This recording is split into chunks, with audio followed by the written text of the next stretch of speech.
நபிகள் நாயகம் ஸல்லல்லாஹு அலைஹி வஸல்லம் அவர்கள் சொன்னார்கள், ஃபயஸீஹு ஸைஹத்தன் யஸ்மஉஹா மன் யலீஹி இல தகலைன், இரண்டு காதுகளுக்கு மத்தியில் அவனை ஓங்கி ஒரு அடி அடிப்பார்கள்.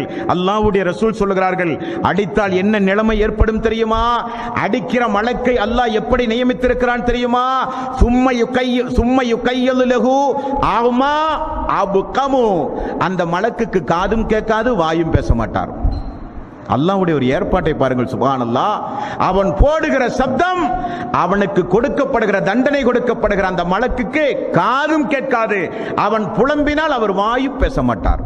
அப்படிப்பட்ட சுத்தியிலை கொண்டு வந்து இப்படிப்பட்ட ஊனமுற்ற ஒரு வானவரின் மூலம் அல்லாஹ் தண்டனை கொடுக்கிறான்.